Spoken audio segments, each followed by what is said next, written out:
Welcome, everyone. I'd like to welcome you to the October 10th meeting for 2023, the San Marcos City Council meeting. I'm calling this meeting to order, and if you could please rise for the Pledge of Allegiance. We have our Cub Scouts here today. Let's see. Oh, we don't. Oh, troop. Oh gosh, I need my 662. I was needing my granny glasses for that.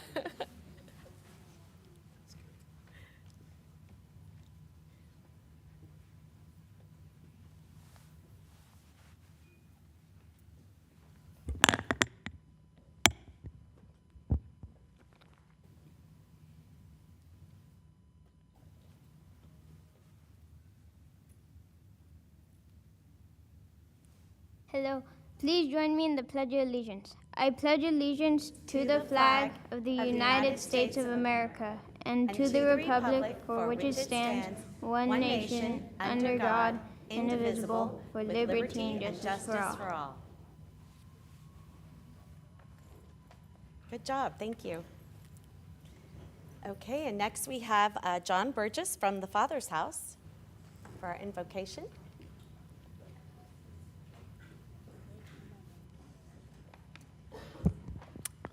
Mayor, deputy mayors, council members, so good to see all of these young people in this room. I have 5 boys, just talking through everything going on in the Middle East right now with my boys, and they're wondering how to respond. And I love the fact that our mission statement is about providing a safe family atmosphere here in San Marcos, and that we're celebrating these rising stars and these young people. I was reminded and reminding my boys of this truth in 1 Timothy chapter 4, verse 12. Don't let anyone think less of you because you're young. Be an example to all believers in what you say and the way you live, in your love and your faith and your purity. And so, God, I just join with our mayor and our city council and every concerned citizen here, young and old. And I thank you, God, that even in the reality, God, of a war and rumors of wars, God, that we can make a difference right here. And I have hope because of what I see in my boys, because of what I see in these young people, and because we have leadership in this city that prioritizes the decisions that we're making today, understanding they're not for us, they're for them. I just pray that with all the discussions, God, that you would just give us your wisdom and give us your perspective, that we wouldn't just make decisions out of the need for now, but we'd make decisions for what's best for tomorrow. We thank you, God, that you will guide us in all of these ways. In your name we pray. Amen. Amen. Okay, please be seated. Okay, so we're going to go slightly out of order this evening. The first will be a 2-minute... For the record, Mayor. I'm sorry, everyone's roll call. present today. I know, roll call. Everyone is present. See, I was just knowing that. Next, anyway, we're going to go a little bit out of order. We are going to have a 2-minute video for the World Mental Health Day, so we're going to have that first. So let's roll. I always felt my parents couldn't see that I was struggling. When I came back, I had some issues with bullying at school, and that really hurt. Didn't have anybody with me. I didn't have a support system. We saw a really large increase in both students and staff that were experiencing mental health needs. We started looking for ways outside of what would have typically been done in school districts in the past. And I know that once I came back, I think I threw them off because I said, let's go out of order. It'll be easier. Maybe not so much. My apologies. I always felt that my parents couldn't see that I was struggling. When I came back, I had some issues with bullying at school, and that really hurt. Didn't have anybody with me. I didn't have a support system. We saw a really large increase in both students and staff that were experiencing mental health needs. We started looking for ways outside of what would have typically been done in school districts in the past. and I know that once I came back, who I was became muted.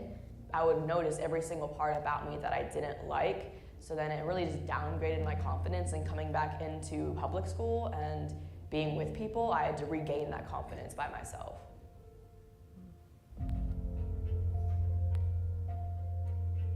The Let's Face It Together campaign is our way, our district's way of supporting students' mental health needs. It's changed my life so much. People do care, and I do have worth, and I do have a purpose. I've learned how to take care of myself and prioritize my mental health and focus on doing healthy coping mechanisms instead of things that aren't helping me. I think this program will be very impactful. I think it's going to help everybody know about mental health, and it's going to help normalize it and realize that it's okay to ask for help and it's okay to not be okay. Talk to the school counselors or talk to APs or just talk to a teacher that you trust. Starting small and talking to a friend, talking to a teacher who you trust is so important. And it was a friend who inspired me to go to my parents and ask to see a therapist. I have reached out to the social work department and counseling department. Asking for help doesn't make you weak. It doesn't make you any less strong. It will help you in so many ways, and it'll help you feel like you matter and you're not alone. I'm Maddie. I'm Dale. I'm Claudia. I'm Angela. I'm Olivia. Let's face it together.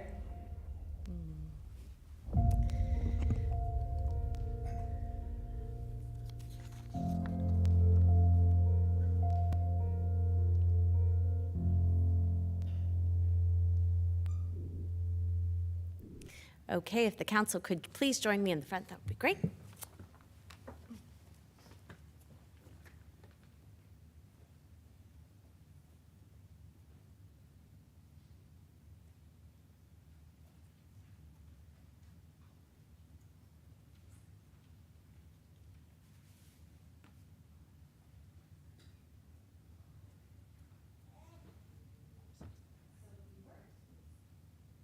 If you weren't aware, today is World Mental Health Day, and we had a press conference this morning with San Marcos Unified School District, and it's our pleasure to be able to serve the community in this sort of way. You may not know this, but we had about over $2 million, I think around $2.4 million of our American Rescue funds that we invested into this program, and the school district met us with the same amount of an investment for the community, for the kids in our community. And we were really proud to have this as a launch day today, even though it's been in effect already, helping the kids in our community, but we really wanted to be very intentional about doing something for the mental health of our kids, being that we knew there were a lot of issues after the pandemic. So I am going to bring up, I think we have Dr. Tiffany Campbell from San Marcos Unified, and then Christine Frias from San Marcos Unified as well. Hello, ladies. I'm going to read this. Again, I have to put on my granny glasses because the font is just too small for me. Anyway, so the San Marcos City Council hereby recognizes World Mental Health Day. Whereas World Mental Health Day, don't go ahead and laugh because you know it'd probably be the same for you, is an education and awareness campaign designed to encourage people to talk, reflect, and engage with others on the importance of mental health and the reality of mental illness. Whereas nearly 1 in 5 Americans will suffer a mental disorder in their lives, and the remaining 4 Americans will be affected by a mental illness through a family member, friend, or colleague. Whereas stigma is the #1 reason people do not seek or receive treatment, experience workplace and social discrimination, and experience barriers to recovery. Whereas mental health literacy and education are vital in the prevention, recognition, response, and early treatment of mental illness in order to reduce severity and support recovery. Now, therefore, be it proclaimed, we, the City Council of the City of San Marcos, do hereby proclaim October 10th as World Mental Health Day, and invite all citizens to engage in mental health communication and support positive mental health activities. So, Dr. Campbell, I would love for you to come and thank you so much for your support. Really appreciate it. And if you, I would just like to thank, I'm on my tiptoes. let me help you. Let me help you. There you go. I would just like to thank Mayor Jones and the entire City Council. This project has been a labor of love, I think, for many, and it is a project and a partnership that is changing lives and saving lives, and we look forward to continuing that partnership. Thank you so much. All right, now we're going to take a quick question.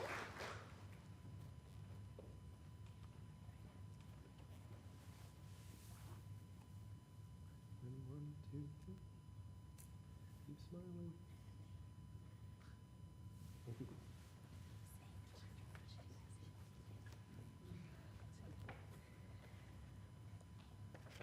Okay, now we have an Eagle Scout that I would like to announce.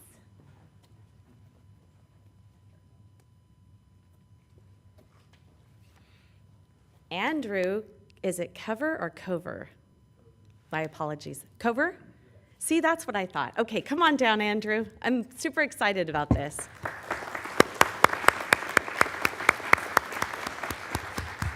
Come on around here. I'm going to read this to you real quick. The San Marcos City Council does hereby present you, Andrew Cover, with an honorable certificate of recognition for your commitment to the principles of Eagle Scouts. You have shown unwavering courage, confidence, and character. Your dedication and commitment to the community of San Marcos is an inspiration to all of us. Congratulations for making a difference with sincerity and passion in your community. Presented today, October 10th, 2023. And now you get to tell us all about your project. So come on over and congratulations. Thank you. You're very welcome. Okay, so my project was, we did it around Discovery Lake, which is just around the corner, and we did nature trail signage around it, just describing all the plants and making sure it lasted a long time.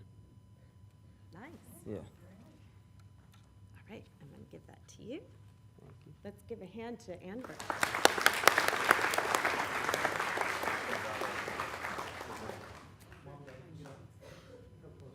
Yes. Right with your parents on it. Mom's doing that right. And I actually omitted to say that Andrew probably wouldn't have been able to do everything that he was able to do without your help. So congratulations on raising such an exceptional son.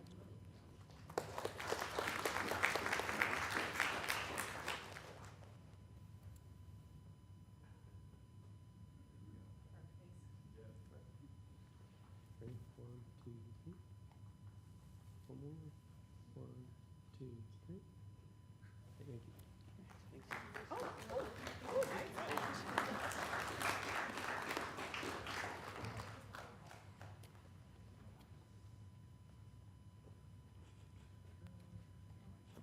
So some of you might be wondering, why do we have so many people in the audience today?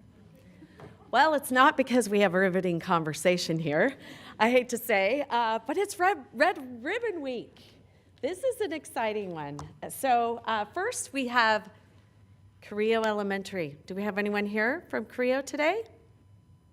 Seeing none, we're going to move on. Discovery Elementary. Yes. Whoop. Oh, now sorry, you get to be the one that I get to read this whole thing to. Okay. My apologies. It's a long one. All right, the San Marcos City Council does hereby recognize you at Discovery Elementary School for Red Ribbon Week, October 23rd through 31st, to be kind to your mind and live drug-free. Whereas Red Ribbon Week offers citizens the opportunity to demonstrate their commitment to drug-free lifestyles, and whereas the San Marcos City Council has made a strong commitment to alcohol, tobacco, and other drug prevention, education, and activities, and whereas that we recognize that alcohol, tobacco, and other drug use can bring alienation, academic failure, violence, and hopelessness to the youth of San Marcos. Therefore, be it proclaimed that the City Council of the City of San Marcos joins other cities throughout the nation to declare October 23rd through 31st, 2023 as Red Ribbon Week. And we encourage all of our citizens to join us in our commitment to a healthy, drug-free community in which to raise a generation of healthy, drug-free youth. All right. Thank you. Did you want to say something? No, but I really like this work.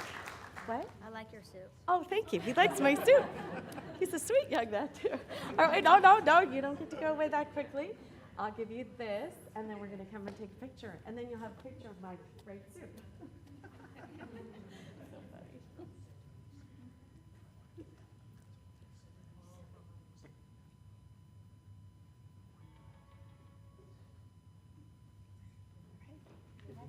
funny. Thanks for joining us. Oh, yeah, sure. Okay, Double Peak School, come on down. All right, where are all the kids? Are they doing their homework? Thank you so much for joining us. Of course, good to see you. Good to you. Did you want to say something? Oh, Feel free. Red Ribbon, Red See, it's Ribbon hard. Week. I know. It wasn't just me. Oh, that's funny. I've been saying this for 40 years. I know. Red Ribbon Week is a big deal in our district, and it's amazing how many staff members are behind us as we start the activities that we do. Each school does something different, and we're just proud to be able to come here and get some recognition from our city council. We love the way the city and the school district works together. So thank you, Rebecca. Thank you, Joyce. All right, we're going to good to see you.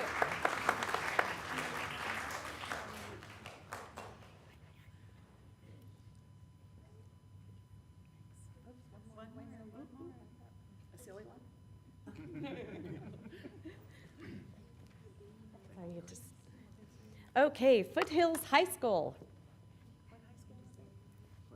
Foothills? Are you taking that too? Yes, I don't need to get my picture taken every time. Okay, all right. Jolianne Leachtag. Yay, someone showed up. Thank you for being here. I'll give this to you. And then we're going to take a quick picture, and then we're going to take a group picture at the end. So don't go anywhere.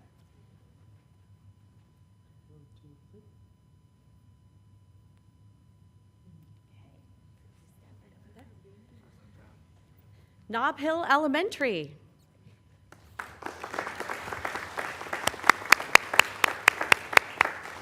Hello again. Congratulations and thank you for showing up today.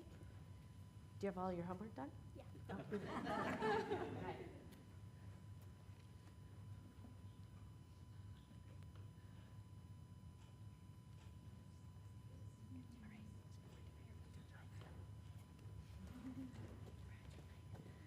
La Costa Meadows. Hey. Thank you for coming. Good to see you.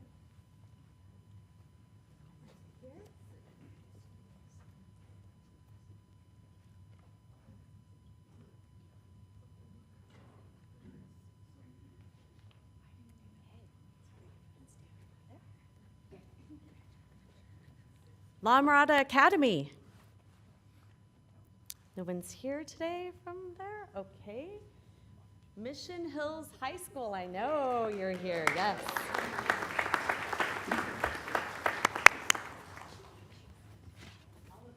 Oh, Mrs. Baker is going to have to come when it's time for the picture, so she thinks she's getting out of it. She's not.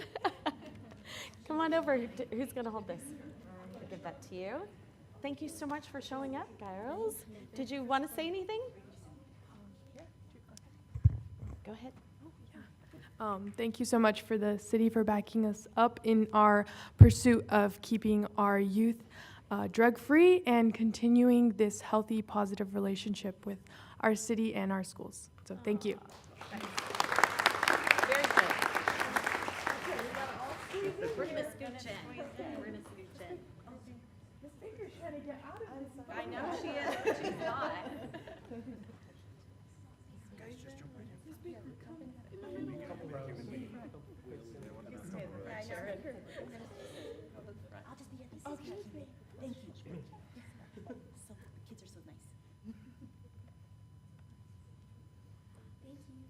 Okay, scooch to the right if you don't mind. Oh, you're coming back. Paloma Elementary. Okay, Richland Elementary. Yay! Thank you for coming. And thank you for the flag salute, too.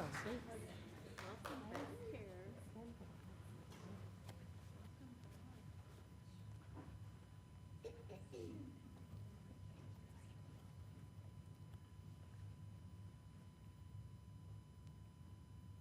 guys have your own paparazzi. I like that. Okay, so scooch right over here and then we'll take one picture in the end. All right, San Alejo Elementary. No, everyone's doing homework tonight. San Alejo Middle School. Yay! Nice. You guys have all your homework done already, right? Nice.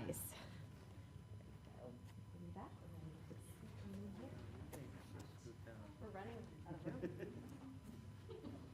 smile.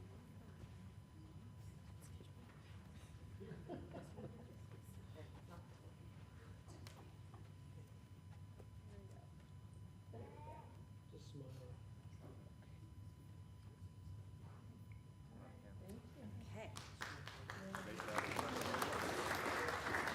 San Marcos Elementary. Yay!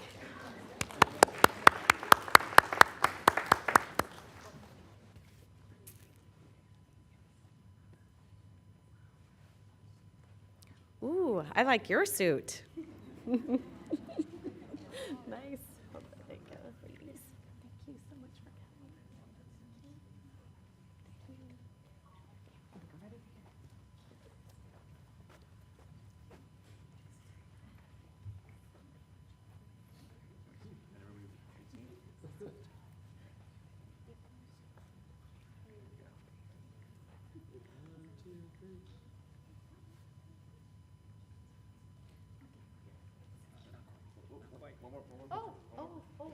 Too fast, too fast.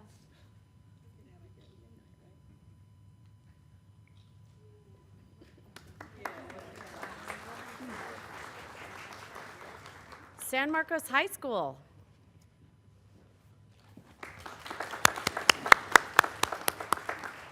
Thank you so much for coming. Thank you. Congratulations.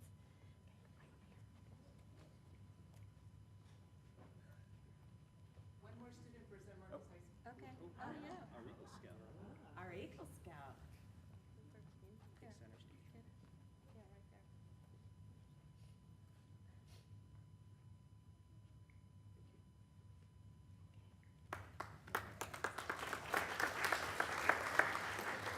San Marcos Middle School.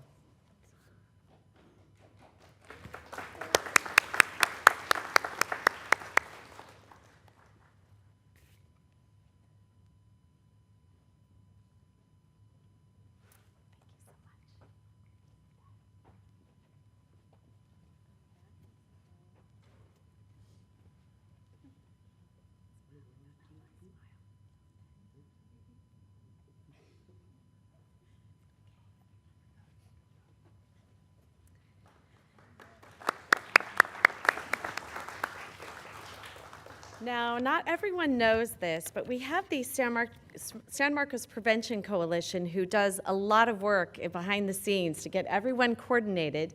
And we have Letty Robles here with us this evening in her beautiful red dress and lipstick. I love it. Anyway, I wanted to read this real quick and have you come on up, Letty, and tell us how this all works out. Yes, of course. Yeah, I didn't even see Casey. I would have known to have Casey. Casey, what are you doing back there in the back? Okay, so these two are fearless leaders of the San Marcos Prevention Coalition. I think you guys have been around almost as long as I've been on the council. How many years has it been? Over 12, Yeah, 10. about 12. 12 years. See, I've been around for 16, literally almost the whole time. Anyway, I sure appreciate all of your efforts. So I'm going to read this to you real quick. So the San Marcos City Council hereby recognizes the San Marcos Youth Prevention Coalition for Red Ribbon Week, October 23rd through the 31st. The Red Ribbon Week offers citizens the opportunity to demonstrate their commitment to drug-free lifestyles, and the San Marcos City Council has made a strong commitment to alcohol, tobacco, and other drug prevention education and activities. We recognize that alcohol, tobacco, and other drug use can bring alienation, academic failure, violence, and hopelessness to the youth of San Marcos. Therefore, be it proclaimed that the City Council of the City of San Marcos joins other cities throughout the nation to declare October 23rd through the 31st as Red Ribbon Week. And I would like for you, one of you, or both of you, to talk about why you do what you do, because you really are committed to our community, and I know we all really appreciate it. Thank you. So I guess that means I get to speak. Thank you, Letty. Thank you, Mayor and City Council members. Really appreciate the recognition. So I think I guess I'll speak for Letty too. I think the reason why Letty and I are so passionate about what we do is we know that drug prevention works, and we know that through data and research and studies. And so the work that we do is really impactful in the community. And we also know that as we work towards preventing drug use, it not only just affects the young person and their family, but it has a wider positive effect on the entire community. And so that's why we do it, and we love it. We're passionate about it, and I'll go ahead and make mention of why we're here today. October is National Drug Prevention Awareness Month, and so that's why Red Ribbon Week activities are always in October. And so on behalf of our coalition, we want to thank all of the parents and the school administrators for getting all the youth here on a busy night, and we want to thank the students for coming and participating and getting the proclamation. We want to thank the mayor and the city council for recognizing the young people and being part of Red Ribbon Week activities, which is so helpful to the overall effort here in San Marcos. And lastly, I want to say how fortunate we are to live in San Marcos, because San Marcos has always been a big advocate and a big supporter of drug-free lifestyles. And so we should be all very fortunate to live here in San Marcos. So thank you so much. I would like to add that one of the school administrators made an impactful statement via email when I reminded them about today, and that was Tracy Barnhill from La Costa Meadows. She mentioned the school has decided to make this a tradition. So I want to let you know that you're always expected here the first Tuesday of every month, because we've been doing it for 10 years. So don't wait for me to invite you or anyone. We're going to make it a tradition, even if San Marcos Prevention Coalition disappears. Hopefully not. All right. No, it's not going to. So come on up here. And if you're from Twin Oaks, don't worry, I didn't forget about you. I shuffled things around a little bit, so I wasn't quite in order. So my apologies, but I'm going to get to you. So anyway, we're going to real quick take a quick picture.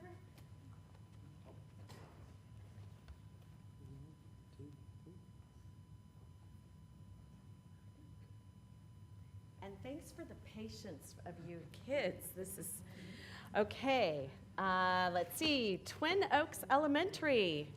Come on down. Is anyone here from Twin Oaks Elementary? No? Twin Oaks High School. Twin Oaks High School? I was going to say, I thought you were actually there. Oh, she's got a third one. Woodland Park Middle School. Nope. Yes. Well, why don't you just stand up here? I actually will give you all the extras. And then also San Marcos Unified School District. No, I think you should both come up, because we're going to make you come up here anyway. And Mrs. Baker, you're not off the hook. You're coming up for the picture of all of us, too. So there you go. Did you want to say anything? So San Marcos Unified has been such a great partner in so many ways with us. Again, back to the mental health Let's Face It Together program, but also just really loving our kids in the community. We really appreciate it. So I love the kids. Aw, I know you do. I know you do. Thank you to all of you who are here today. You are representing your schools in our district so amazingly. So thank you, parents. Thank you, administrators and teachers who are here. And most of all, thank you guys. You look great.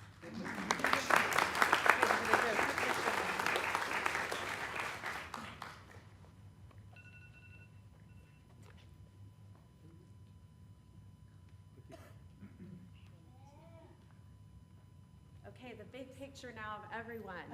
So it's almost, we're almost done, guys. Thank you for getting there. Oh, we're going this way. Okay. Can we get Letty and Cheryl on it too? And any parents that want to come in, we're happy to have you up here. We should probably greet the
Phil took one with your phone. I'm sorry? Phil took one with your phone. Did you want another one?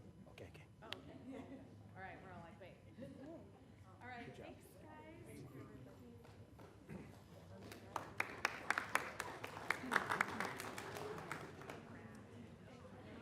Oh, of course. I'm going to give this to you, okay?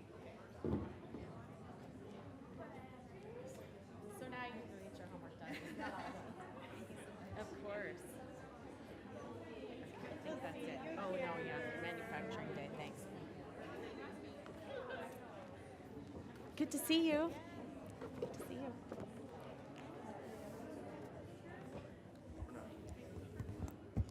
Thank you all for coming. We're going to give them a minute to get ready, and thank you all for coming.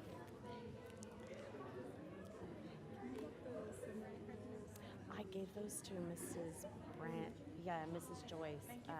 Brandon. Yeah, she's just outside. Yeah, she has it. Yeah, thank you.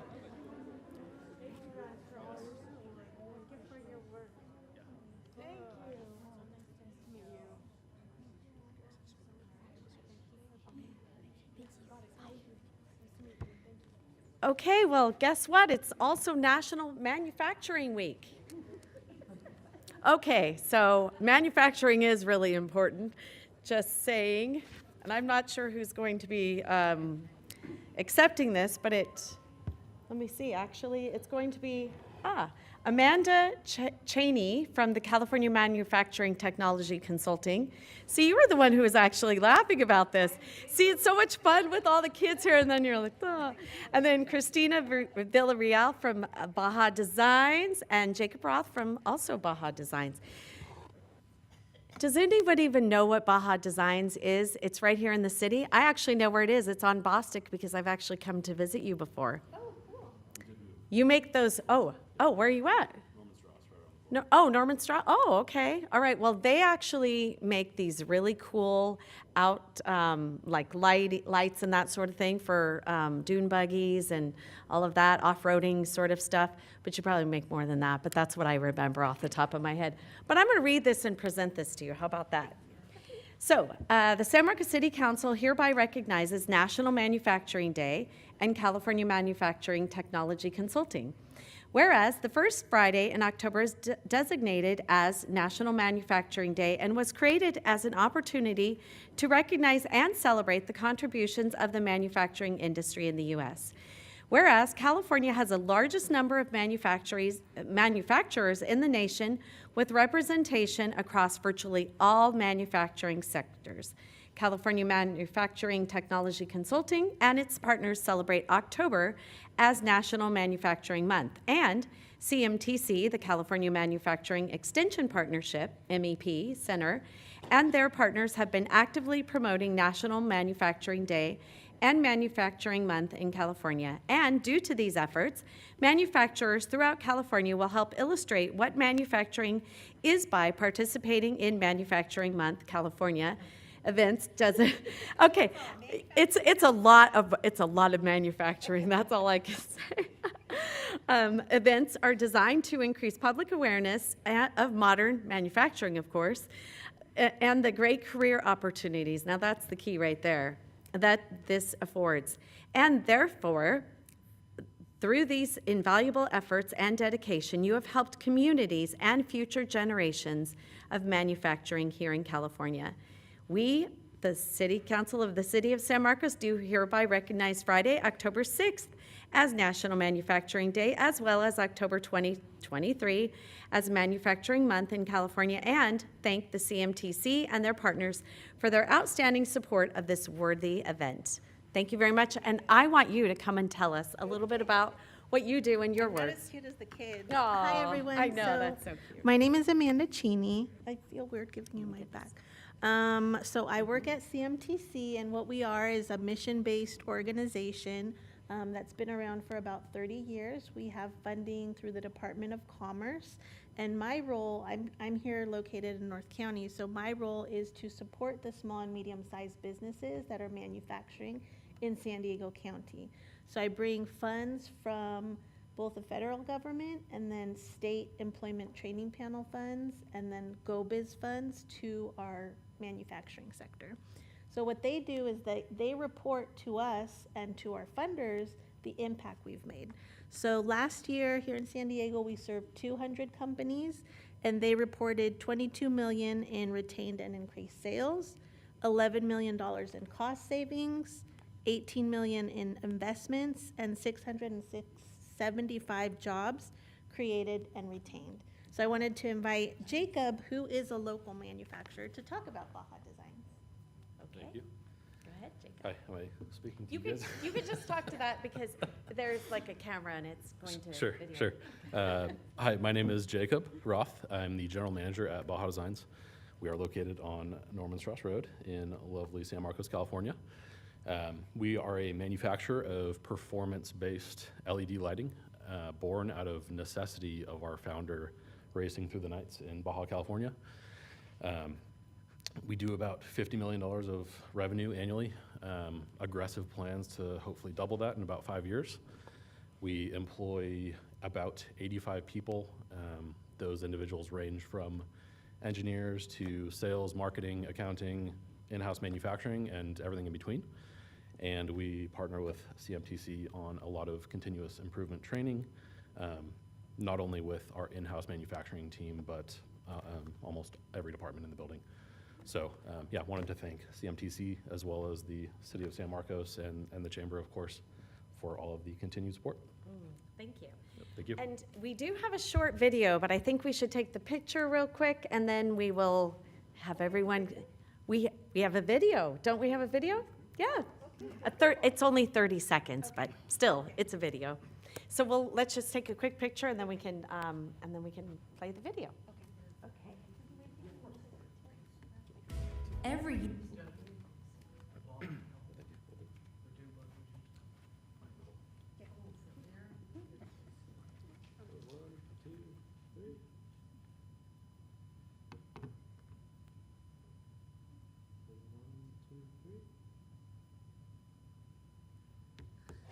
Last one, I swear. Thank you very much. Thank you. Oh, thank you. Thanks a lot. Thanks so much. Appreciate you. doers and makers open their doors so more Americans can see what modern manufacturing in America is all about. Creativity, teamwork, discovery, making a difference. Your Manufacturing Day invitation is here.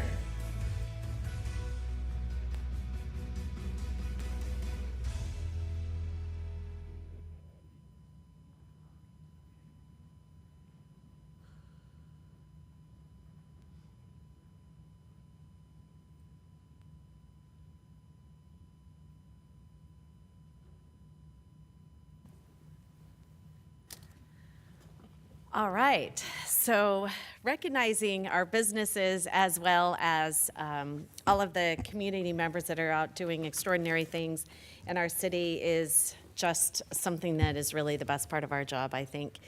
Anyway, congratulations to everyone that's still left in our audience this evening. So we will be moving on to Solana Center for Environmental Innovation, the Edible Food Recovery Program. They have a presentation for us this evening. Welcome. And I think that should be Jessica Toth, the Executive Director, and Malika Singh, the Environmental Solutions Director. Yes. That's Welcome. us. And hoping you'll give us an award afterwards as well. I'm not too certain of that, though. I'm here to talk about one of my favorite things, actually, though. That's food waste and what it does to the environment. So is this my clicker? Okay. This is actually a dumpster full of edible croissants that were put in a dumpster. So could have gone to feeding people in need, but it's actually, once it's in the trash can, it's not able to be edible. So do I point it there?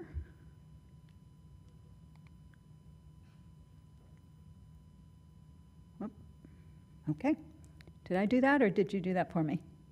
Okay. and then I'll just point to you. So Solana Center for Environmental Innovation, we're a 40-year-old organization. We're headquartered in Encinitas.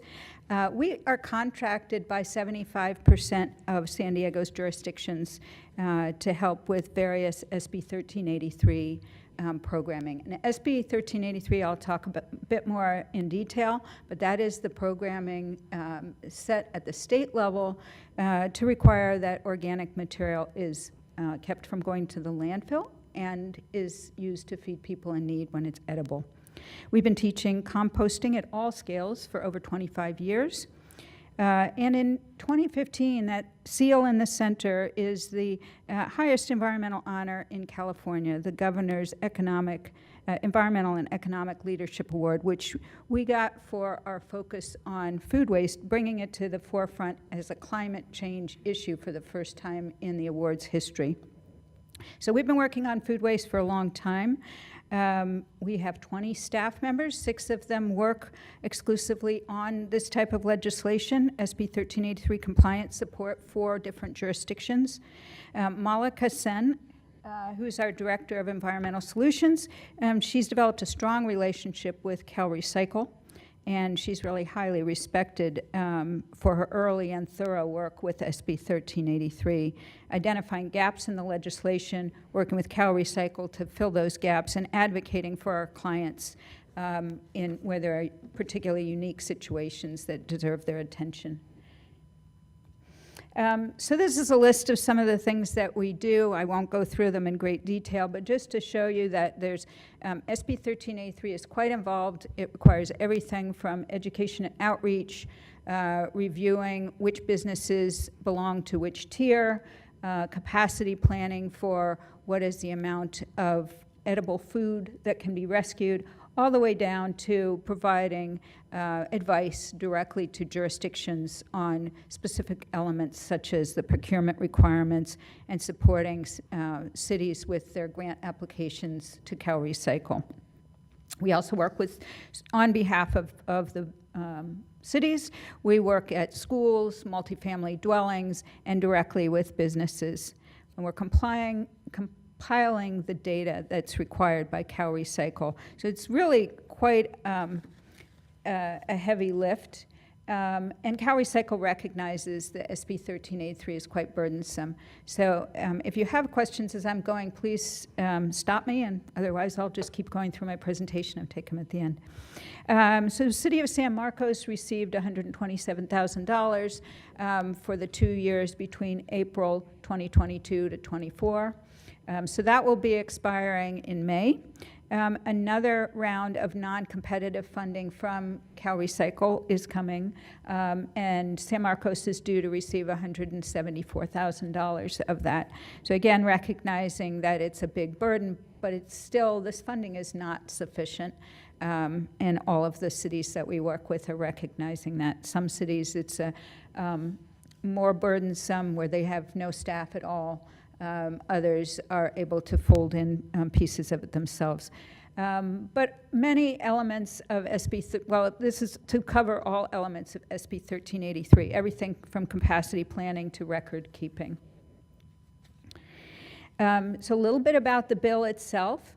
It's called the Short-Lived Climate Pollutants Organic Waste Methane Emissions Reduction, which is a mouthful. Its purpose is to keep organic material from going to the landfill. The reason being that organic material in the landfill off gases at a very potent rate. It creates methane and nitrous oxide. The state set a statewide goal of achieving 50% reduction by 2020 as compared to a 2014 baseline. And so you may notice that we passed 2020 and we did not meet that goal. In fact, we're generating statewide about 1 million tons a year more per year. So they really have stepped up the legislation, stepped up their efforts and the requirements for enforcement, among other things. So 2022, the regulations became in effect.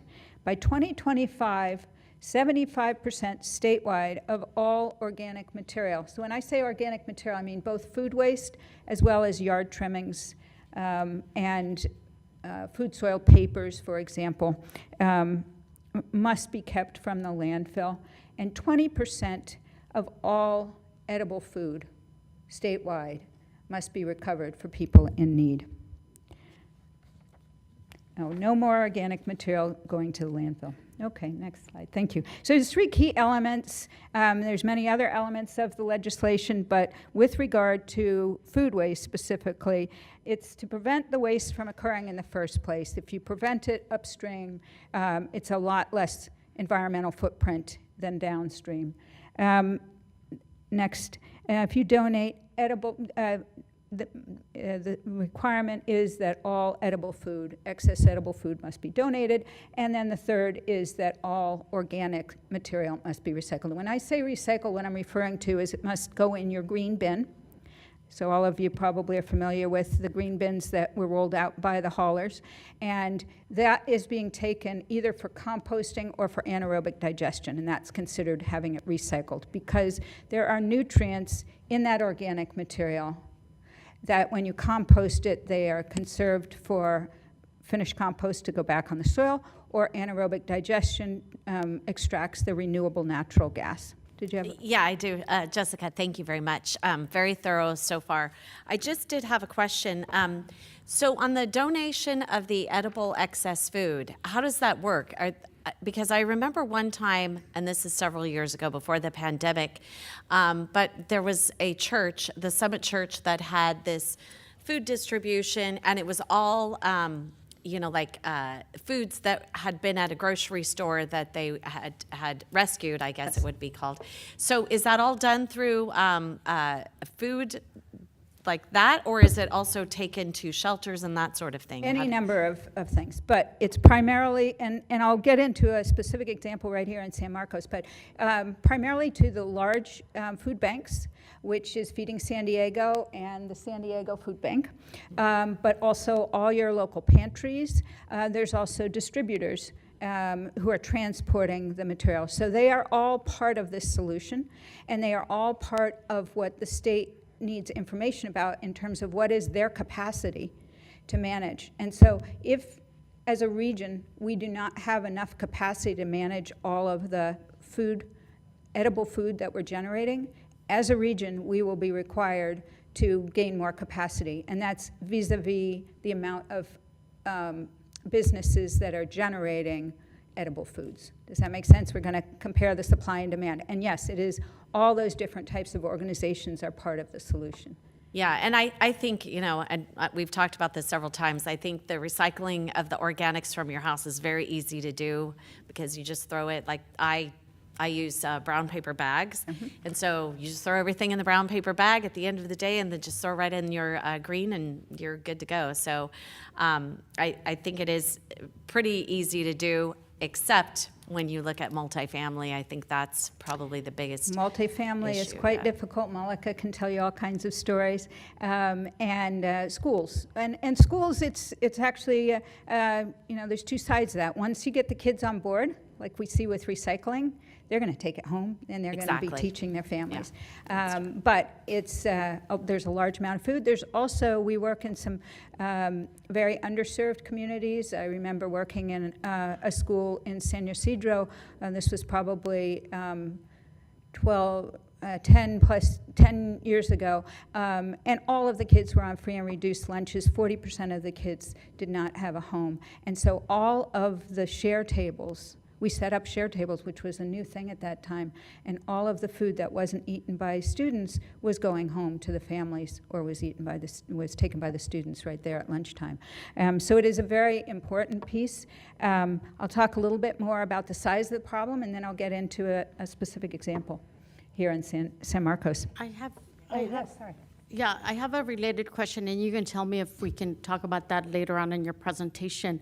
So I'm seeing a really big disconnect in terms of the education that's actually happening in these multi-unit, and then the lack of specifically in language education.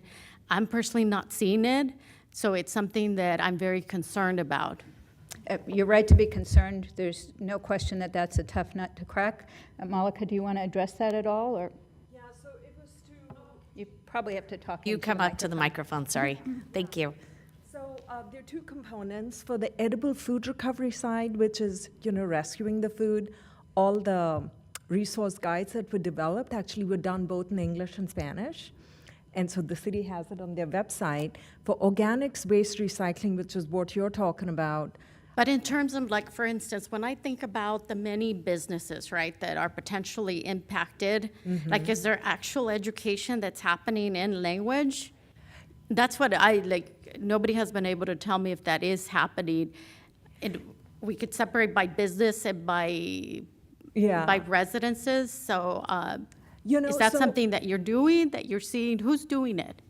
So it actually changes if we're talking about the organics recycling or the edible food recovery. So we're doing the edible food recovery part. And so when we go to a business and if we see that, a Spanish language educator is needed, we make sure we take them with us. So we make sure that we support them. For organics recycling, that's done by your hauler, EDCO. And EDCO, I do know that they have both language speaking staff and also a lot of the resource guides they have are also in both languages.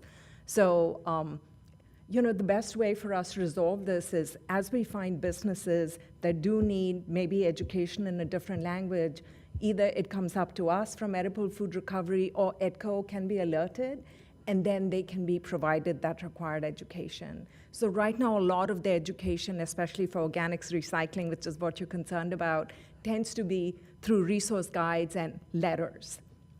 So a lot of face-to-face education is not happening unless it's requested. Does that help? Yes, so then how would businesses, right? Like, for instance, I'm thinking about a lot of our Spanish-speaking business owners. We have a lot of Vietnamese, we have a lot of Filipino, we have a lot of that are monolingual in a lot of instances. So that's what I'm thinking about, all these businesses in terms of, they're located throughout the whole county. Yeah. And we do have specific concentrations. That's why I'm thinking, like, is anybody focused on making sure that the education is actually happening instead of just, to be honest, I don't think a lot of people are coming to our website to look at what they should be doing. I know, and I really think that will be a concerted effort, and I think it's starting, but you're right, it's not fully rolled out. But when the law actually requires you that if you have specific populations, and they don't specify what the percentage is, but if you have specific populations, education, should be provided to them in their language of choice. So that is recorded in the law, but I can't really speak to what the haulers are doing right now. We don't have other speakers, but for example, I can tell you we were right here visiting with a wholesaler who was a Korean wholesaler, and we knew that he needed the help. So we coordinated with him, and I'm giving a very specific example, but we coordinated with him to have, it was actually his daughter who joined the inspection, and then she helped us be the translator. So when we're out and about, we make sure that, we have someone who can help with the translations as needed. But for sure, at least 2 languages, English and Spanish, are there, and for some of the others, it's probably a little bit more work that's needed. Thank you, Malika. And I did want to clear something up for you, Councilmember. Out of our, I think we have around 4,300 plus businesses. Out of all those businesses, about 80 of them would fall under this category that they would be helping us with, just so you have an idea of how many businesses they would be going to. So I think it's probably a lot easier, a nut to crack of 80 businesses versus, thousands of businesses. So anyway, if you wanted to finish, if you still have some. But also, as Malika said, so the hauler is handling those green bins and the disposal, and presumably they have, that is EDCO, has information in different languages. We also work heavily with the county, and the county has 5 different target languages, and they've made their material widely available to any cities that want it. So it's not the answer that you need directly, but we are seeing the kinds of problems that you're talking about, just as the example with the Korean distributor. I'll go through this relatively quickly, but problem is very large. In the United States, 38% of all food goes to waste. In our area, we have as many as 1 in 4 San Diegans who don't know where their next meal is coming from, so you can see that there's a great need to rescue the edible foods. And food is the largest single item that's going to the landfill right now, and it's completely preventable. It's like sending an aluminum can to the landfill. It's got value in it. When you send it to the landfill, its value goes to 0. So we need to keep that from going to the landfill, and we need to rescue what's edible. Next page, please. So very briefly, there are 2 different types of businesses, and this gets back to the mayor's point of how many businesses you have that fall under this legislation. There's the Tier 1 businesses. They fell under legislation starting January 1st, 2022, and the Tier 2 businesses, which fell under the legislation or falls under legislation that and the requirements that begin the coming year, 2024. The Tier 2 tend to be more problematic, as you can see, and you might imagine a restaurant has prepared foods, whereas a grocery store may have more ready to package produce. The next slide, please.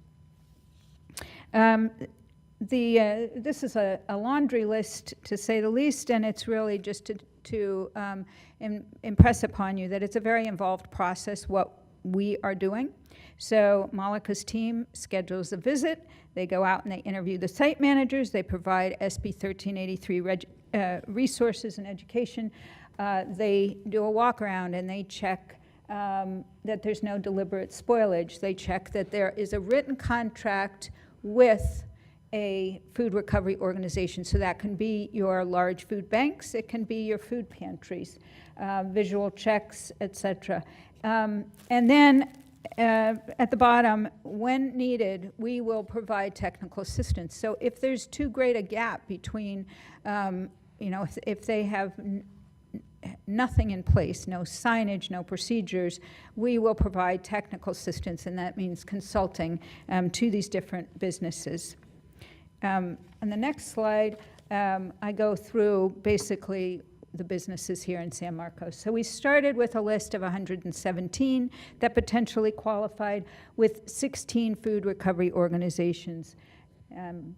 Advance it once, please. And then we narrowed it down through research to 75 businesses that would be regulated. So that's your number that you were talking about, Mayor, with 6 food recovery organizations that you have here in the city of San Marcos. We have inspected to date 53 of those 75, and we've actually inspected 1 more food recovery organization, which is probably why it dropped down to 6 when we went to see them, that they were not necessarily of the size or the scope that was required to comply. And we have provided extra support to 18 businesses at this point. So it's a daunting task. It really is a heavy lift that the state is requiring. We work with quite a few clients, as I mentioned, many who are quite frustrated with the requirements, but keeping in mind that it really is for the benefit of the environment, the benefit of the community. It's a silver lining to the heavy lift that's required. On the next slide, I'm going to talk through briefly a specific case that happened here in San Marcos, and I talk about this case whether I'm talking to San Marcos or not, because it's really a beautiful example. We had a young staff member who went out to Hollandia Dairy, and she found 5,000 gallons of milk that had been backhauled from big box stores and that was waiting to be disposed. And she asked, what is this about?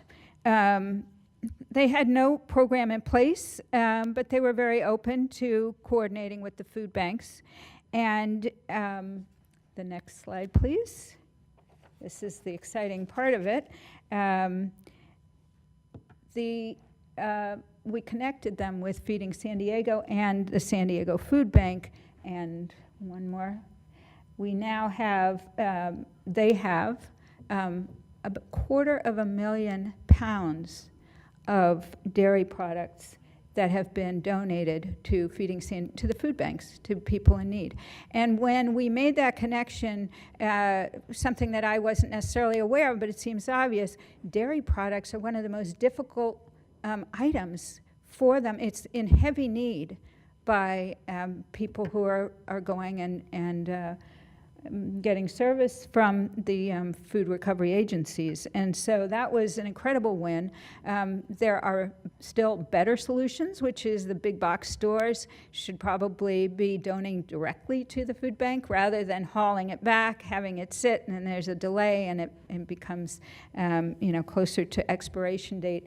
But this is the type of thing that this law is intended to do, and it was a great success story. This is an example of some of the types of education and outreach that we provide. We do have it in Spanish as well as English for businesses to help them learn about compliance. And my last slide is simply some of the key reasons that our clients are looking to us and hiring us. We're recognized as subject matter experts. We present at different conferences around the state and across the nation. We have 16 active SB 1383 contracts within the county, 15 different cities. One of those, the 16th contract is with RISWA, which is a regional solid waste association. It's a JPA of 7 different cities.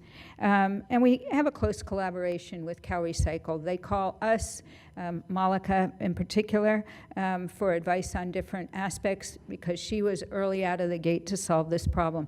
As I mentioned early on, Solana Center has been focused on an issue of food waste for a long time. So this was very near and dear to our heart as we began this program of going out on behalf of cities to perpetuate and to really help the legislation along. We provided inspector training to the city of San Diego. That is where we have trained their inspectors who are going out in the field. So some cities, the really large cities, have their own inspectors going. I think the city of San Diego is the only one, though Escondido is interested. They only have 4 people, but we will be training them as well. But they recognize that we have hundreds of businesses that we've visited, and the sharing that we have to offer, when across cities, across the county, I think is very important. And that's pretty much it. I wanted to make sure that you understood fully what our services are about and give you the opportunity to ask any questions.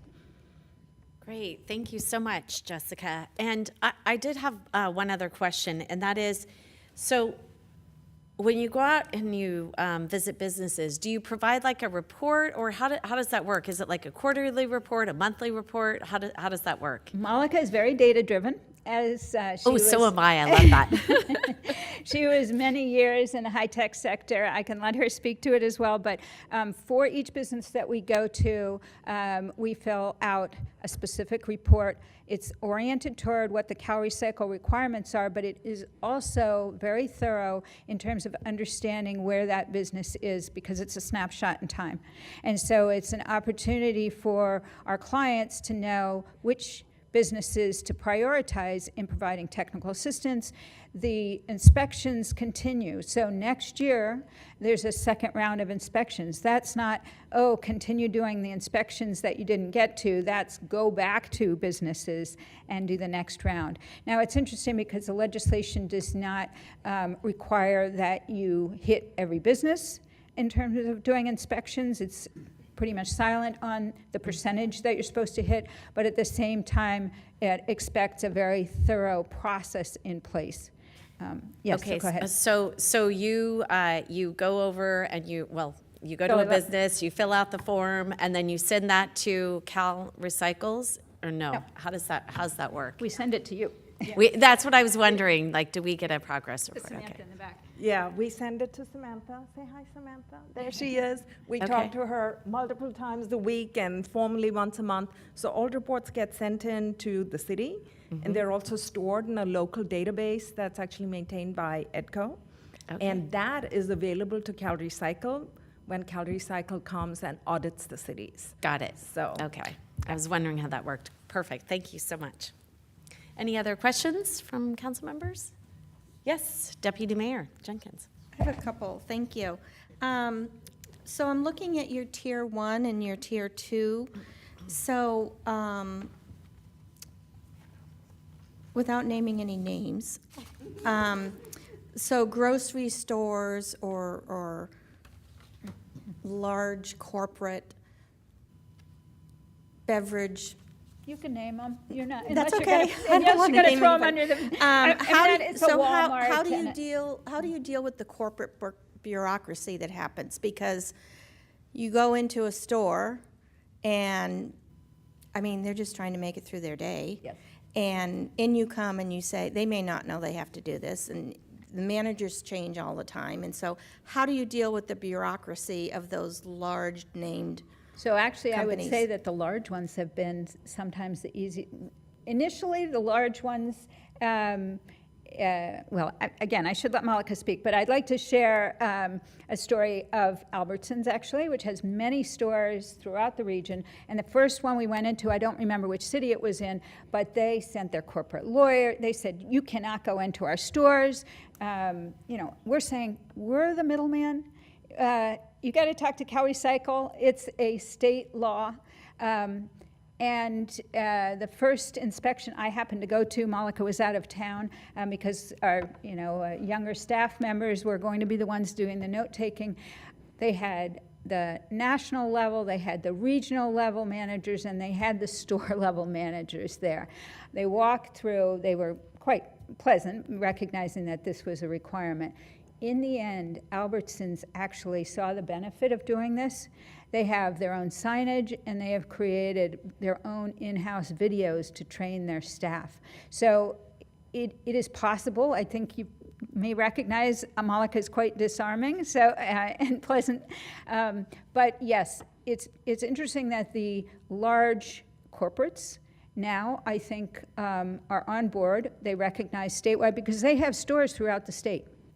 And in fact, there are tax credits that they can get, and they are most efficient at getting those tax credits because they have whole wanding systems. They roll it up to the corporate or regional office. They handle all the paperwork there. The ones who are having quite a bit of trouble, though they open their doors to us more readily, are the mom and pops who may not have a wanding system. They may not speak English as their first language, and they're bamboozled by all of this. And everybody has to comply at this point. So, yeah. Can I ask a follow-up question, if I may, with the small mom and pop that you mentioned?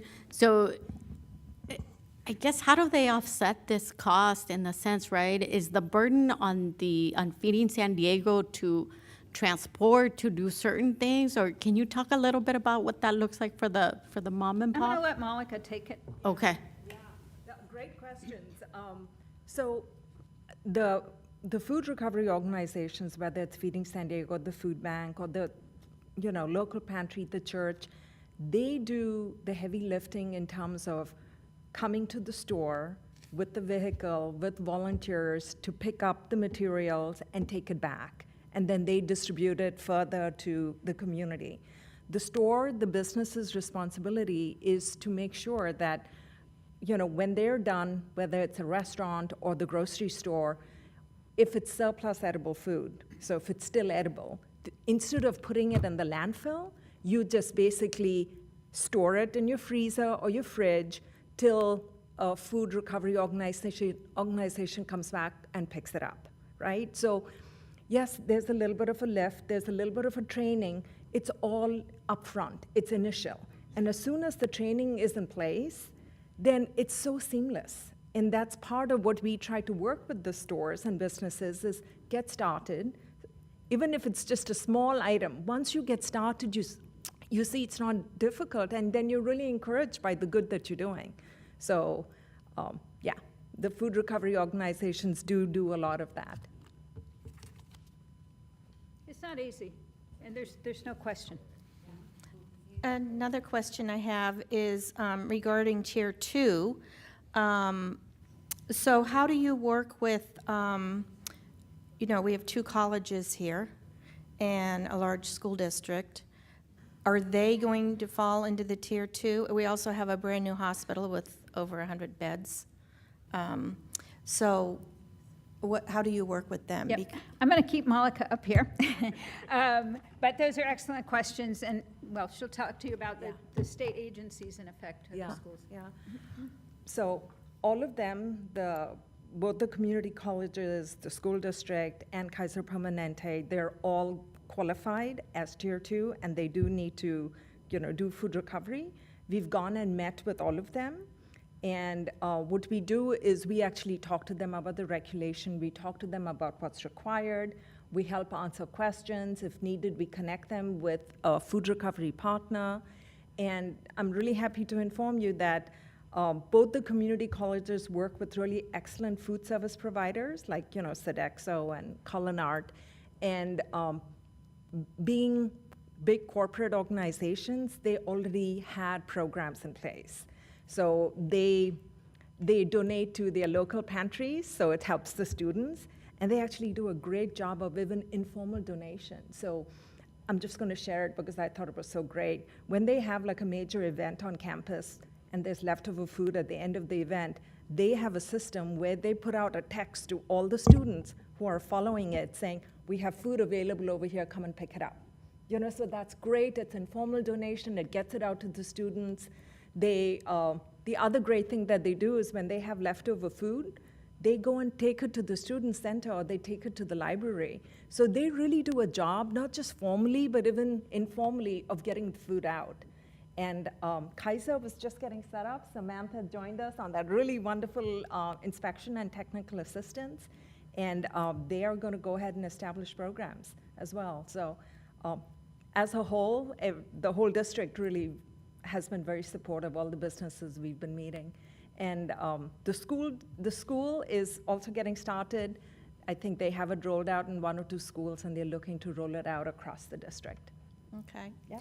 And then, as you know, we're lucky we have EDCO and their digester, and so our trash goes there. Other cities aren't that fortunate. But how do you, I know what they're doing is slightly different than what you're doing, but how do you work together, if at all, so that they might be providing information about you, and you might be providing information about them? Correct.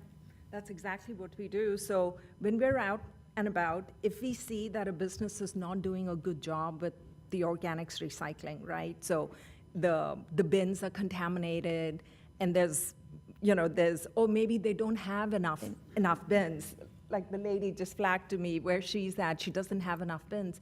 We then inform the city and EDCO, saying you need to go and visit so-and-so, they need more bins, or you need to go talk to these people, there's a lot of contamination. So we work really closely. The EDCO's representative has joined us on a couple of inspections, and it is a collaborative effort. And meanwhile, when they go, if they see a business needs help with food recovery, they have the business contact us. Okay. So I think it's a supportive, collaborative. We're both out there, we might as well help each other. Right, Yeah. right. Okay, I think that's all I have. Okay. Any other questions? Seeing none, thank you so much for your presentation. I would Really just like to appreciate it. tell you Yes. that those are real pictures, and I'm so proud of all our staff. So those are our staff out in the field. You can see they're young and enthusiastic, and they find the job that we do really important. So I hope you'll agree that It it's is important, definitely. Thank you. Thank you very so much much. for your time. Thank you for Appreciate being here. This is very informative. Thank you. Thank you, ladies. All right. Moving on to our consent calendar, we do have one. Oh, I heard that laugh.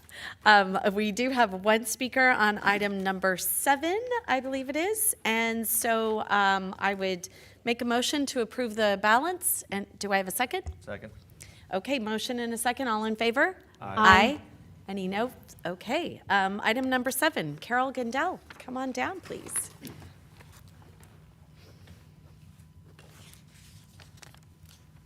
Thank you all. I actually had a question, and I don't know whether Phil needs to take this offline with me or not. The San Marcos Community Foundation, which, as you know, I'm proud to serve on, has been working with Phil for some time to facilitate making payments by outside, by anybody, easier that they can make directly to the city treasury, rather than having to write checks which take some time to get processed.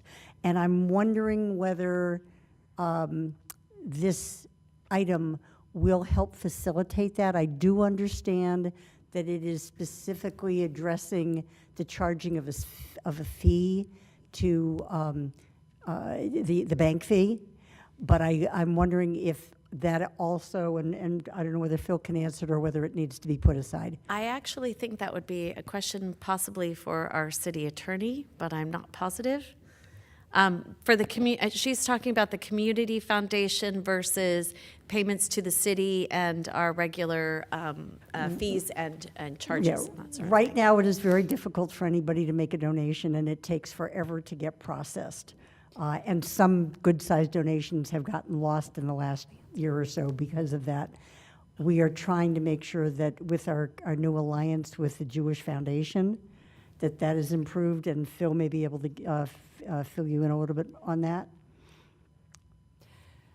This government code section relates specifically to city transactions, Okay. payments to the city, and essentially the city pass-through of the transaction costs that the credit card companies assess for use of a credit card.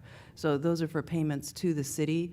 I don't know at this juncture, off the top, whether that's going to allow the Community Foundation, which is a separate 501c3 organization, Right. to utilize the city's credit card system for those kinds of payments.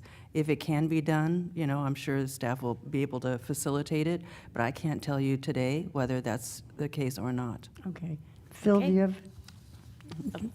Yeah, just real briefly, we did come to an agreement with the Jewish Community Foundation, who handles the endowment for the San Marcos Community Foundation. And that agreement does allow us to do online donations through the Jewish Community Foundation website. That link is currently up. We are still working on some of the documentation that coincides with donations, but that link is alive and on their website. We just haven't promoted it yet because we're still kind of doing some of the back end paperwork. Let me know so I can start documentation. making my donations there. Thank you. Okay, thank you. So I would move to approve item number 7. Do I have a second? Second.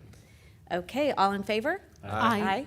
Okay, motion second, and we all voted, so with that, motion passes unanimously. Moving on to oral communications, we have Greg Rassett. And I think you have a video or something like that. Do you have something? PowerPoint. I do. Thank you for your service. Thank you. This is about the 2023 San Marcos Veterans Day event, the ceremony. So, Mayor, Welcome. Thank you. Mayor, Deputy Mayor, council members, city manager, thank you so much. Heidi and I really feel honored to help the city remember our veterans. And we have a special veteran here, which I'll explain briefly. Our purpose of, there's only like 5 slides. The purpose is to tell everyone, save the date, Saturday, November 11th at the Helen Booger Memorial Park off Borden Road. Next slide, please. This is actually roughly the 13th time we've been doing this. The main themes from all the years is there. This year, 2023, we're remembering our hometown heroes, and I have someone standing next to me who's been our hometown hero for a long time. He used to live on a farm that is today the Home Depot parking lot. That's where this hatchery was. Yeah. That's where my grandpa and dad built a hatchery. During World War II, my uncle ran a chicken farm there and started the hatchery business. As a matter of fact, when I was in high school, I graduated with 3rd class from San Marcos High. Wow. We lived in the house my mother was born in.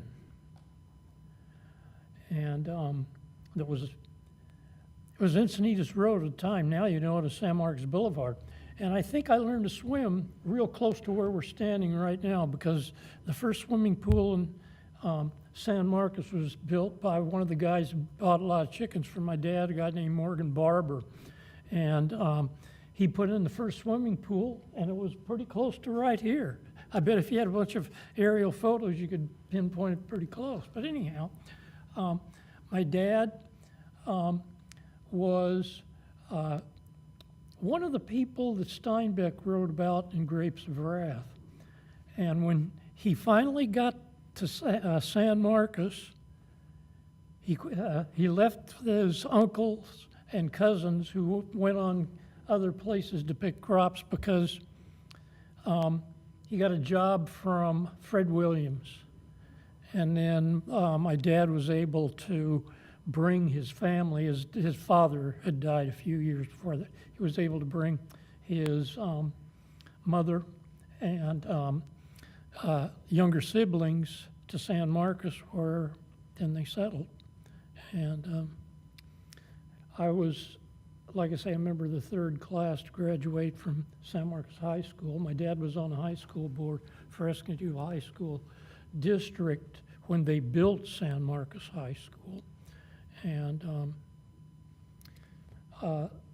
at that time, I grew up with all the people that were part of the, well, there was a Japanese colony, there was a Dutch colony, and there was a Russian colony. All of them did business, stayed pretty much within themselves, except they all bought chickens from my dad. So I grew up with the people from those families, and I had the opportunity to watch San Marcos grow. And you served in our military. Oh, you're going to see more in a bit. He definitely did. In fact, most of his relatives did, and I'll talk about it during the ceremony. As far as the agenda goes, slight change from those who went last year. It's kicking off at 11 in the morning, so 11 o'clock, with the reception, cake and whatnot at 12. And right away up front, we're going to do a moment of silence and taps, remembering 11/11/11 from World War I, the 11th hour of the 11th day of the 11th month when the armistice was signed. So we're going to begin with that right away, and then we'll go into introduction and everything else. For those here, please be there by 10:30. At 10:30, we're going to do a group photo, and that's where we get a lot of these photos taken because it gets too hectic at the end. So at 10:30, we're going to have a group photo. Please be there for that. What you're going to see this year, again, is the Air Force Junior ROTC out of the San Marcos High School. You're going to see the San Elio Middle School, both their jazz band and their choir. So they'll be singing for us this year. And of course, our guest speaker who's standing next to me. Tom, I can't do it any better than what's written there. Is there 1 or 2 seconds, that little thing that says how many seconds we have? This thing starts vibrating and it gets kind of dangerous up here. So, no. Tom was a Huey pilot in World War II. He was a commander of an aero rifle platoon, and that little paragraph explains how they were used and what he did. He's just got some awesome stories to talk about. He's going to focus on a couple I look forward to, his connection with our famous writers. And a heartwarming story about an accident that took place and the local Vietnamese that really reached out and said, hey, we respect the military, please stay. Anything you want to add? I think we're good. Heidi, is there something you want to? I just, go, please. I'm sure you've got a lot of business to do, and I won't take up any more of your time here. But I appreciate the willingness of the city to allow me to speak and to do this annually. And it's an honor for me to participate in honor of my friends I flew with whose names are on the wall. So thank you. Thank you.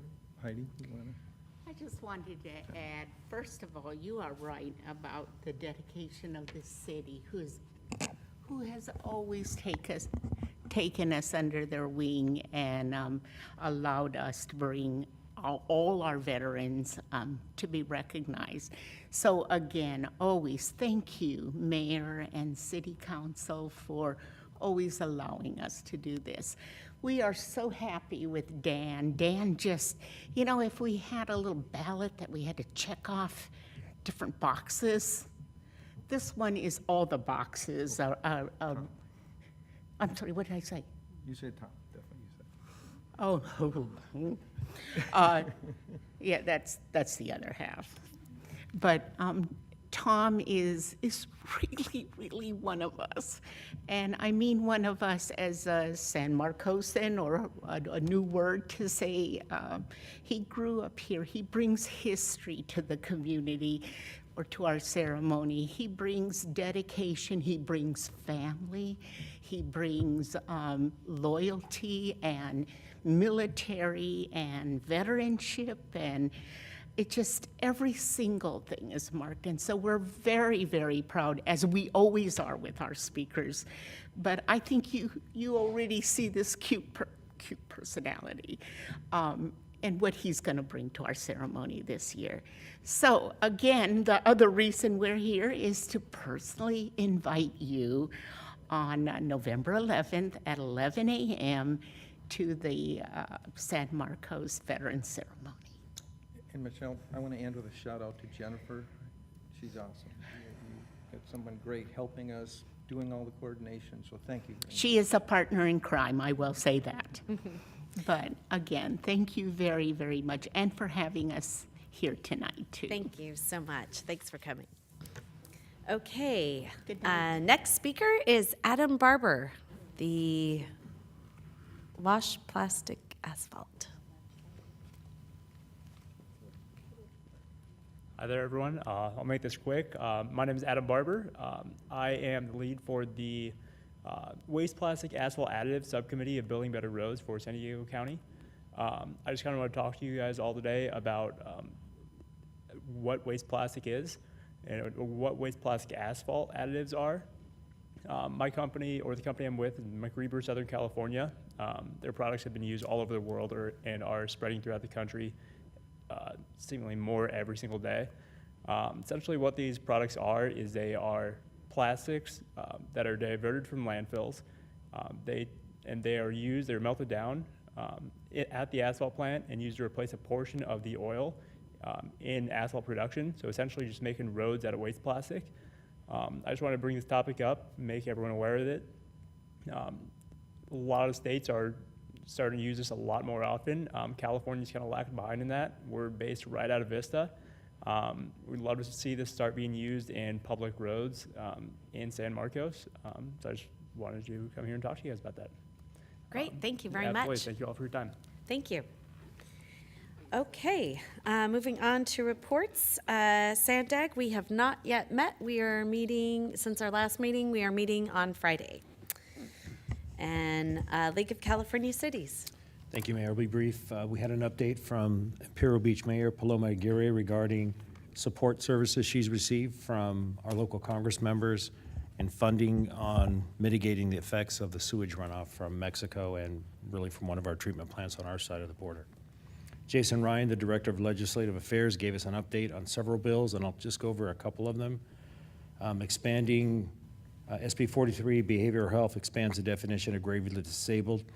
That's on the governor's desk and anticipated to be signed. It would give law enforcement and other first responders the opportunity to make a more broader-based decision on who might need some services. AB 557, open meetings with respect to Brown Act. It extends the conditions under AB 361 that was signed by the governor.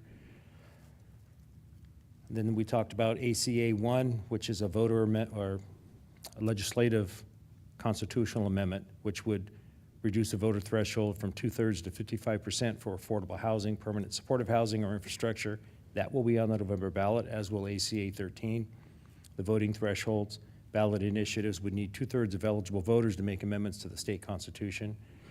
Our neighborhood voices, which the mayor has brought up on occasion in the past, and it's the goal is to retain local control over local decisions. That is in the signature gathering process. And we received a very in-depth and very informative presentation from Dr. Arcela Nunez Alvarez on all the different services provided by Universidad Popular, everything from the foundation of the organization to the many services, the outstanding services they provided during COVID and their ongoing educational and outreach to bring areas of our community into civic engagement and in participation. It was a very good presentation, and that concludes my report. Okay, thank you. Moving on, the next report is North County Transit. The board meets on October 19th. Okay, North County Dispatch, Joint Powers Authority.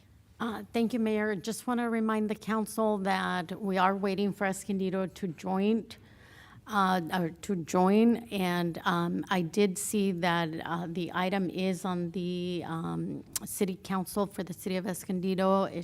The item should be heard tomorrow, and so hopefully it'll be good news. Okay, Clean Energy Alliance, Councilmember Musgrove. I'll go ahead. Oh, I'm sorry, I forgot about that. Yeah. Councilmember Sinella. Bill, did we get that picture up by chance? So I had the opportunity and privilege to fill in for Councilmember Musgrove as our alternate at CEA, and it was a quick meeting. We selected a new CEO, which was a very long recruitment process. My involvement with it was about 30 minutes and a final vote, but we did select Greg Wade, who was formerly the Solana Beach city manager, and he's been involved with clean energy initiatives in Solana Beach and throughout San Diego for a long time. You could tell in my short interactions with him and introductions with him that he's very passionate about clean energy, and he seemed to me as somebody who was a natural leader and somebody that's going to be really good for the organization. And Ed, I don't know if you kind of were there a lot more than I was, if you want to fill them in with the process or anything like that, but I felt very comfortable with the selection and with just the short time that I've had a chance to spend with Greg. Yeah, just so you know that the selection committee reached far and wide, and we had applicants from around the country. And the final three that we sat down on prior to the last meeting, part of the executive team, and we interviewed three of them, and it became pretty clear that Greg was far and away the best candidate. So during the balloting process, there was no discussion about that, much to the chagrin of Councilmember Christy Becker from Solana Beach. She had to vote in favor of losing her city manager. So she said she would probably have to pay a price at her next council meeting, but as Councilmember Sinella said, his history with clean energy goes back to the inception of Solana Energy, which was the initial clean energy, or CCA, in the county. Just a natural choice. And we did have two other good candidates, one locally, one from another county within the state, that are very well qualified, but they couldn't quite top what we had with Greg, so we're very happy to have him. Was that Barbara's position? Yes, Barbara Boswell, she still lives in the northern parts of Los Angeles County, making the commute. And when we realized with the expansion into Vista and Oceanside, which will occur next year, we really need a full-time CEO and somebody who is here locally. And she was very active in the recruiting process. Her reputation is stellar within that community. So she reached out to different groups and encouraged them to apply, look at the conditions, circumstance, and everything else involved in the position, and was very supportive. Did not participate in the selection process, simply helped with the process initially, and is going to provide us some extra service, so there'll be a little bit of overlap. She's always been a contract service, so she'll go per diem. She will be available to ease that transition to Greg, and we don't anticipate any problems with that, so it's going to work out very well. And just lastly, I suspect once Greg gets settled in a little bit, he'll be making the rounds and introducing himself officially to all the member cities, and Councilmember Musgrove and I will certainly make sure that he's invited as well. Sounds good. Okay, moving on to City Council business visits. Councilmember Musgrove and I went to SAE Kitchen, which is a really very cool business here in the city. They've been there since 2009. It's a family-owned and operated commercial rental kitchen facility. So it was Lauren Perez, along with her husband Richard and her mother Nina Smoley, own and operate SAE Kitchen. And during COVID, they pivoted and leased some of their space to two different standalone businesses, La Pizza Mia, Take Home and Bake in 5 Minutes Pizza, and O Prego, a Taste of Portugal, which is Portuguese and Brazilian grocery store that carries specialty cheeses, meats, baked goods, and other items. And they provide affordable space for kitchen entrepreneurs to prep, create, and grow their businesses.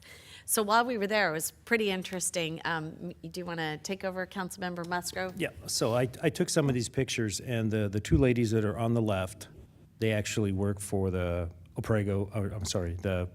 the pizza business. So they were rolling out dough, getting it prepped, and that business is right there in the same area. And one picture of the gentleman on the right, he was described to us as a young entrepreneur who takes frozen bananas and effectively turns it into kind of an ice cream dessert. He started that business as a young 16-year-old, and when we were there, he was 17 looking for his 18th birthday, so he may have turned 18. Extremely positive. He's expanding. He's not quite ready yet to set up his own brick and mortar, but I wouldn't be surprised if that happens very soon. And Mayor, reading the minutes here, the two ladies that were there, I assume they were sisters. It's a mother-daughter. I think they were, yes. Very nice. And there very was a nice. cookie. There were all these different spaces that Right. there was a lot going on in that kitchen. It was really, really neat to see all of the budding. I was like, you guys need to call yourselves an incubator for restaurant, or not restaurants, but for ready to serve food, because they had like cookies there. They had the ready to make pizzas and all of these different ones. And that what's that one called? Oh yeah, the Manifest Health Sea Moss Gel, which you could put on your face, your hair, and then you can eat it too, which is really interesting. I passed on that one. Multi-use, yeah, I didn't have any of that either. And then, it was a really cool business. What I thought was one aspect was very interesting was that there were people in there working the whole time, very friendly. And so we asked, are they just coming in to do this on a random basis? They have schedules. They know when they can come in there, what facilities they need. They have huge walk-in refrigerators. They have, one of the pictures I think showed a very extensive spice rack. So based on what you need and what you want to store, you can store your own products in there, come in, do your cooking prep work, and then take it off-site wherever you're going to vend. And so I said, is it possible for John, if he wants to come up and put together something for a special event? And they said, yes, they can do a one-time, but you would have to call ahead of time and figure out when they have room on the calendar. They have more than one operation in North County, but this is the one that we think is best. Very, very efficient, friendly, and a great location right over by Furniture Row. Cultivating those restaurants and food businesses. It's pretty cool. Okay, next on our agenda, yes, our city manager, Michelle Bender, is going to tell us all about what's happening in our creek. That's right. We've had some real progress in the last couple weeks. So since our last update, the crews have continued to work on North Via Veracruz, and they've made some progress on Discovery. Up here you can see the roadway base, which is the rock that supports the pavement, has been placed on Discovery. The crews have also been pouring the curb and gutter along Discovery, and over the next couple of weeks you're going to see driveways and sidewalks go in. The remainder of the signal poles along Discovery are scheduled to be installed in the next few weeks. So that's very exciting because it means we're at the point when paving can begin along this portion of Discovery. In this picture, you can see the other end of Discovery at the intersection of Via Veracruz. So at the moment, we're currently on track to get Discovery and Via Veracruz back open before the end of the year, which is very exciting. And you'll also note that the old power lines along Discovery are gone. Those have been undergrounded. This picture, that one, it's a little bittersweet. It means that we've demolished the driveway at Galleria Via Veracruz, which is the shopping center on the corner of Via Veracruz and San Marcos Boulevard that houses Inland Tavern, Filipino Depot. So that is difficult on the businesses, but we want to once again reassure everybody that the shopping center is open during construction, so we really encourage people to patron these wonderful businesses until we can finish this piece of it, which will then reconstruct the driveway so that it will come up to the new grade of Via Veracruz, so we can get everything open. So that's the update for this week. Okay. All right. Exciting news before the end of the year. Okay. We're going with it. Okay. Let's see. Next is any council commentary. Does anyone have anything? No? Well, thank you for coming. We will adjourn this meeting then.